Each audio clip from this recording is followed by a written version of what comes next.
Hi friends, அனைவருக்கும் வணக்கம். வாழ்க வளமுடன். எல்லாம் நல்லா இருக்கீங்களா? இன்றைக்கி நம்ம என்ன பார்க்க போகிறோம்னா, மதியானம் நாம் வடித்து சாப்பிட்ற சாதத்தில் ஆரியா சாதம், அதாவது மீதி உள்ள சாதத்தில் எப்படி நம்ம அல்வா செய்யணும்னு பார்க்க போகிறோம் ஃப்ரெண்ட்ஸ். அதற்கு தேவையான பொருள்கள்: ஒரு கப்பு நான் ஆரியா சாதம் எடுத்திருக்கேன். ஆறிப்போன நம்ம சாதம் மதியம் வடித்ததில். அதுக்கு உங்களுக்கு தேவையான நான் 3/4 கப் எடுத்திருக்கேன். உங்களுக்கு இனிப்பு தேவையான எனக்கு 1 கப்பு வெள்ளை சர்க்கரை, அதாவது ஜீனி எடுத்துக்கோங்க. கலருக்கு கேசரி பவுடர் கொஞ்சம் எடுத்திருக்கேன். நெய் எடுத்திருக்கேன். முந்திரி, திராட்சை வச்சுருக்கேன். ஏலப்பொடி வச்சுருக்கேன் ஃப்ரெண்ட்ஸ். இப்போ நம்ம என்ன செய்யலாம்னா, இந்த அடுப்பில் நான் ஒரு வானொலி வச்சு அதில் கொஞ்சம் நெய்யோ போட்டிருக்கேன். இப்போ நம்ம அதில் இந்த சாதத்தை நம்ம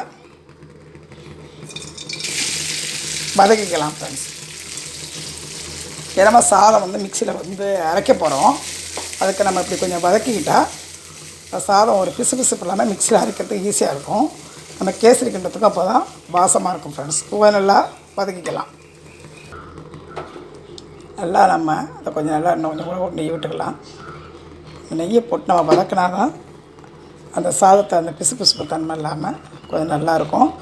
ரொம்ப பழைய சாதமாக இருக்கக்கூடாது ஃப்ரெண்ட்ஸ். நம்ம மதியம் சாதம் வடித்து சாப்பிட்டுட்டு கொஞ்சம் ஆறிப்போன சாதம் இருக்குது பாருங்கள், அதான் நல்லாயிருக்கும். அதுக்காக வேண்டி நம்ம தண்ணி ஊற்றினா பழைய சாதம் இருக்கக்கூடாது. ஆரிய சாதம்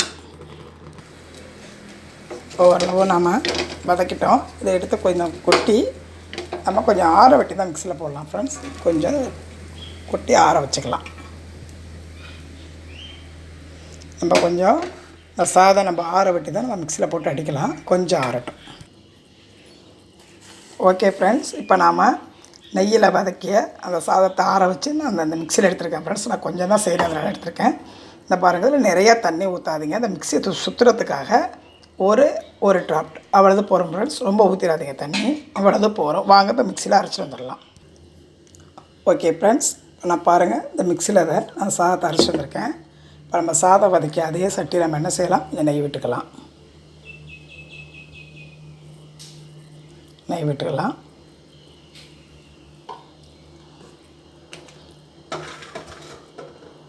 அதில்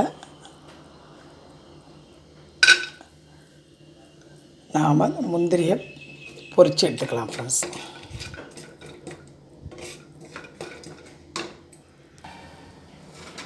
அப்படியே 2 திராட்சையும் 2 போட்டுக்கலாம்.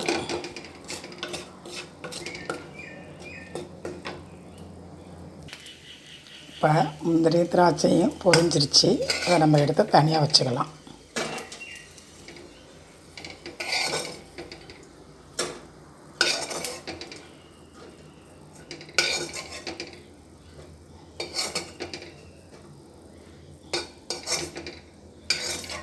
இப்போ நாம் என்ன செய்யலாம், இதே நெய்யில் நம்ம அரைச்சிட்டு வந்த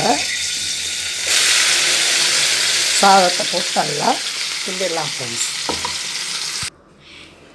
நான் ரொம்பவே தண்ணி சேர்க்கலை. பாருங்கள், நம்ம ஒரு டேஸ்ட்டுக்காக இந்த நெய் சூப்பில் கொஞ்சம் போடுறோம் ஃப்ரெண்ட்ஸ். இதை போட்டு நாம் என்ன செய்யணும், இது நல்லா அடி பிடிக்காமல் கிளறிக்கிட்டே இருக்கணும் ஃப்ரெண்ட்ஸ். ஓரளவு நம்ம ஆல்ரெடி சாதம் வெந்திருக்கு, நாம் வேறு நெய்யில் வதக்கியிருக்கோம். அதனால் ரொம்ப வேக வேண்டியதில்லை. இப்போ நமக்கு தேவையான அதில் சோறை ஆட் பண்ணிடலாம் ஃப்ரெண்ட்ஸ்.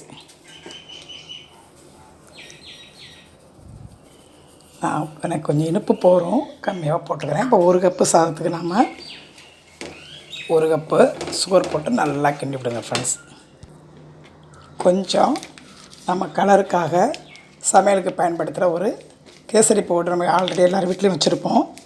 அதை கொஞ்சம் கலருக்கு போட்டுக்கலாம் ஃப்ரெண்ட்ஸ். உங்களுக்கு எவ்வளோ தேவையோ அவ்வளோ போட்டுக்கலாம். இந்த கட்டத்தில் நாம் ஏலப்பொடி சேர்த்துடலாம், ஏலக்காய் பொடி. இதை போட்டு நம்ம நல்லா கிளறி விடலாம் ஃப்ரெண்ட்ஸ். ஓகே ஃப்ரெண்ட்ஸ், இப்போ நல்லா வந்துருச்சு, சுருண்டு வந்துருச்சு. இப்போ நாம் பொரித்து வச்ச அந்த முந்திரி பருப்பும் திராட்சை போட்டு நல்லா கிளறி விடுங்க ஃப்ரெண்ட்ஸ். பாருங்கள், நல்லா சுருண்டு வந்துருச்சு. கொஞ்சம் இதை நம்ம அப்படியே கொஞ்சம் ஆற விடலாம் ஃப்ரெண்ட்ஸ். ஓகே ஃப்ரெண்ட்ஸ், நமக்கு சுவையான சோற்றில் பண்ண அல்வா ரெடி ஆகிடுச்சு.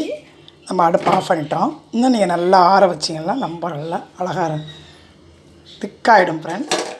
இந்த மாதிரி நீங்கள் ஆற வச்சுட்டு ஒரு கிணத்துல அப்படி எடுத்துட்டு